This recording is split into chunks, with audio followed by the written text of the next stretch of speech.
Before we begin, there will be spoilers for the 1000-Year Blood War arc of Bleach in the video to come. Does Renji deserve to be a captain by the end of Bleach? Will he ever become one, and will he ever achieve his dream of surpassing Byakuya Kuchiki? While the answers to all three of these questions aren't necessarily mutually exclusive, they are intrinsically linked. By the end of Bleach, Renji certainly seems strong enough to take up the mantle of Captain of the Gotei 13, so why hasn't he? While he's not the only current-day vice-captain that seemingly has what it takes, both Shuhei Hisagi and Madarame Ikkaku certainly fit the bill, for example, we've spent a lot of time with Renji. We've seen him honing his skills through the crushing lows of defeat and the blazing fires of victory. So in this video we're going to briefly examine Renji and his goals, and try to answer whether or not he'll ever find himself wearing that famous captain's Haori, and if not, why not? Before we get started on the video, guys, if you haven't hit subscribe yet, make sure to do that now for more Bleach content like this every single week. And if you enjoyed the video, make sure to give it a thumbs up as well to help support me and the channel. And if you want to take that support for me another step further, I do have a Patreon as well. And as always, I want to give a massive shout out and say a huge thank you to everyone who is supporting me over there on Patreon. I really do appreciate each and every one of you. Renji Abarai has always been Bleach's scrappiest underdog. Having spent his adult years surrounded on all sides by powerful members of the aristocratic nobility, Renji has worked tirelessly to grow, improve, and escape the shadow of inadequacy. Where a captain and vice-captain are supposed to be a duo forged by a bond of trust and respect, Renji's captain Byakuya was historically his harshest critic. The gulf between them wider than simply the gap in their strength. In a brutally unfair society like that of the Seirete, even extending beyond its walls out to the Rukongai, class is everything. And no matter how powerful Renji strove to become, it seemed like he'd always be lesser in the eyes of his captain. And I think this is the driving force behind why Renji made it his mission to eventually surpass Byakuya. Throughout Bleach, Renji's character development mostly lives and dies by this dream, with Kubo letting him come closest, I think, in the waning days of the Soul Society arc, where it's not just Renji's strength that's tested, but his grit, his loyalty, his conviction, and his very place within the world. When Renji and Byakuya eventually, inevitably, end up on different sides of the law, Renji puts it all on the line to overcome his captain, and fails. Despite momentarily shocking Byakuya with the reveal of his bankai, forcing his captain down onto one knee and briefly, crucially humbling him, Renji is taught a harsh lesson about the true disparity between them. Though through a fleeting moment of retaliation and resurgence, Renji is able to gain some modicum of respect from his captain. And so regardless of the outcome here, there is a flash of opportunity to be found in this fight.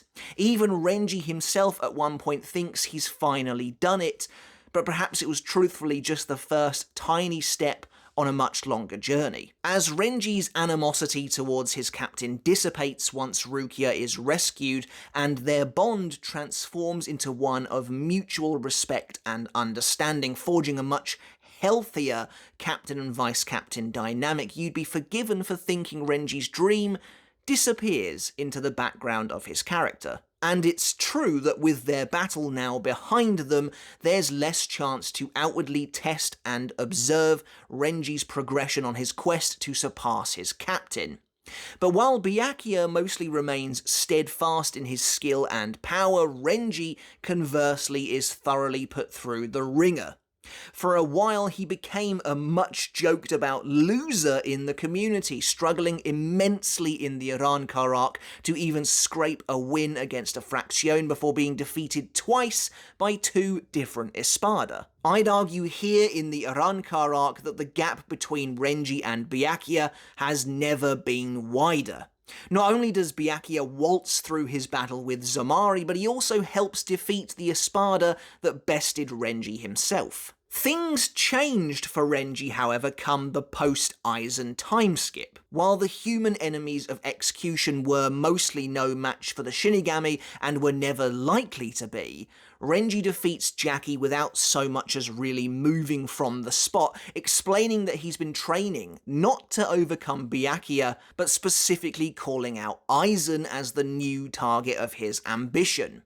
Although Renji clearly isn't as strong as Aizen, I think this moment is designed to show you just how lofty his ambitions have actually become.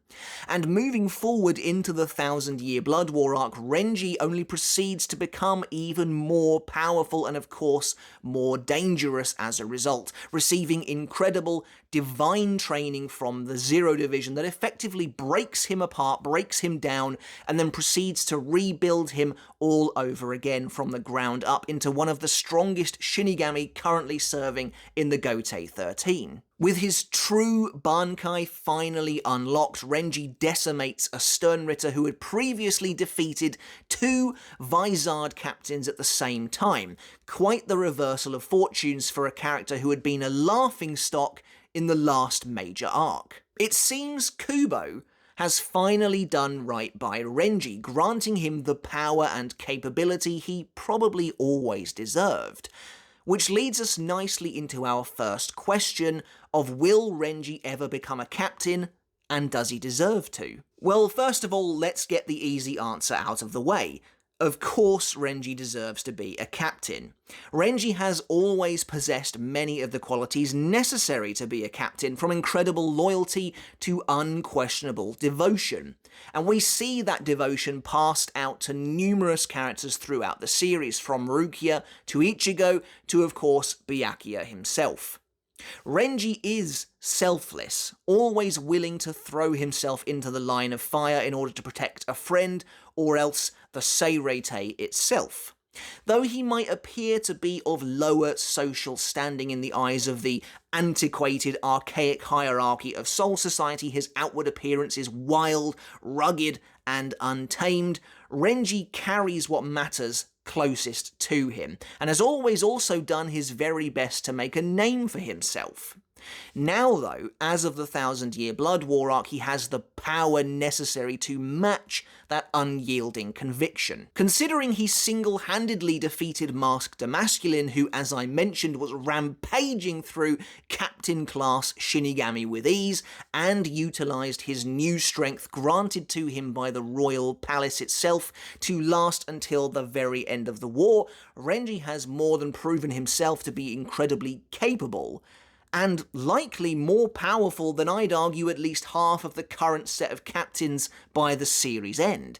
So yes, he absolutely deserves that spot as a captain, but would he ever want to be one? The answer is likely no, at least not for as long as Byakuya is still alive. Interestingly, the opportunity to become a captain was presumably available to him immediately after the Soul Society arc. In the wake of Aizen's betrayal, 3 vacancies opened up in the captaincy. Renji badgers Ikkaku, telling him that because he can perform bankai, something presumably no one else of vice captain class can do outside of Chojuro at this point in the story, he has a responsibility to become a captain.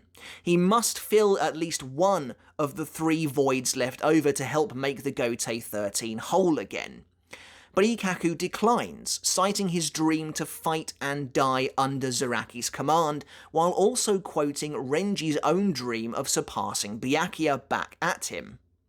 And this right here is the crux of why Renji is unlikely to ever want the promotion to captain.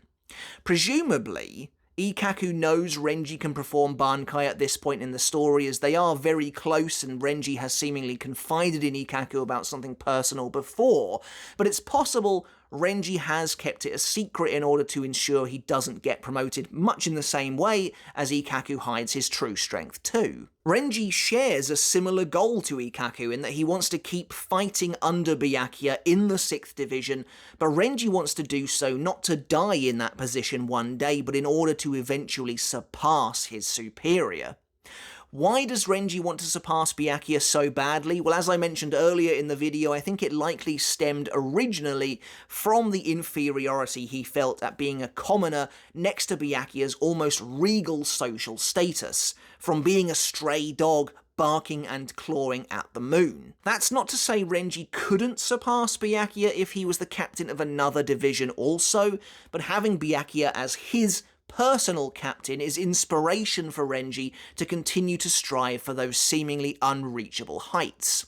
For Renji, Byakuya is a yardstick, a goalpost.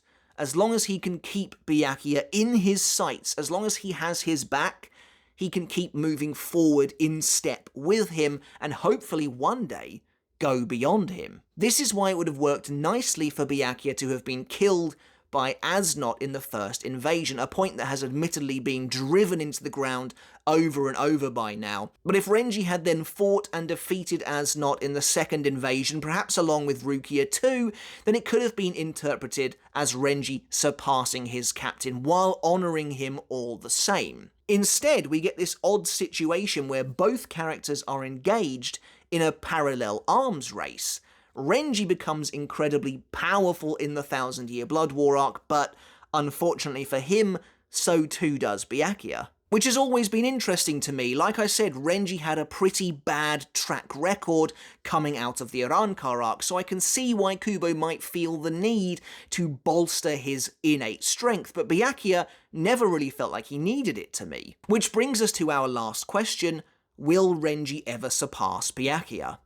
After all, Byakuya is a lofty goal to reach. Having always been looked up to as the model Shinigami by many, Byakuya is a prodigal combatant with an extremely powerful and versatile Zanpakuto and intimate knowledge of the Shinigami combat arts. And sadly for Renji, when it seems like Kubo has finally cut him a break in the 1000-Year Blood War arc and given him an immense power boost, Kubo goes and does the exact same thing for Byakuya too, granting him an all-access pass to the Royal Palace's special power-up program as well. So it kind of feels like Renji, despite getting this new, much-needed power boost, well-deserved power boost, will continue to go on being the underdog as the deck is so badly stacked against him. And while Renji has definitely become a very strong member of the Gotei 13, easily captain class and probably stronger than many of the current day captains anyway, Byakuya has likely only continued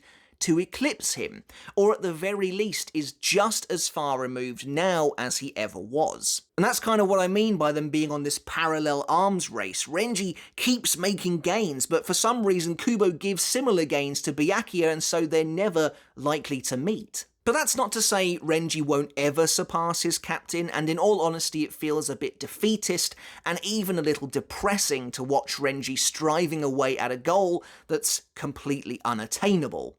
So for his sake, I'd like to believe he could one day manage it.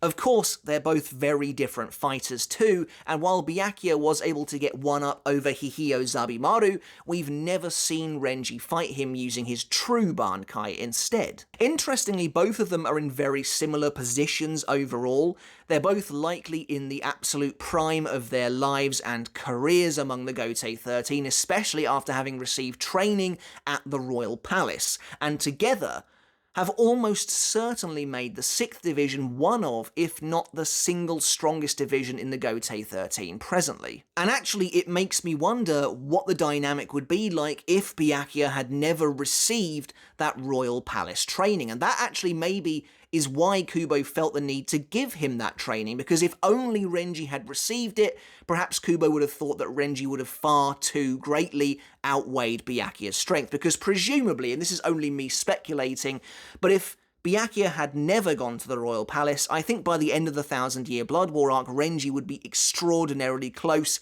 if not outright outperforming Byakuya by that point. I certainly don't think that if Byakuya had stayed in Soul Society, he would be taking out 3 sternritter at once without so much as receiving a scratch. So, to summarise, does Renji deserve to be a captain? Yes, absolutely. So then, why isn't he a captain yet? Why hasn't he become one when there have been so many vacancies throughout the years? And why hasn't he become a captain when, frankly, so many of the newer captains are clearly less powerful and perhaps even less experienced? Well, it's for similar reasons that both Chojuro and Ikkaku also never took up the post.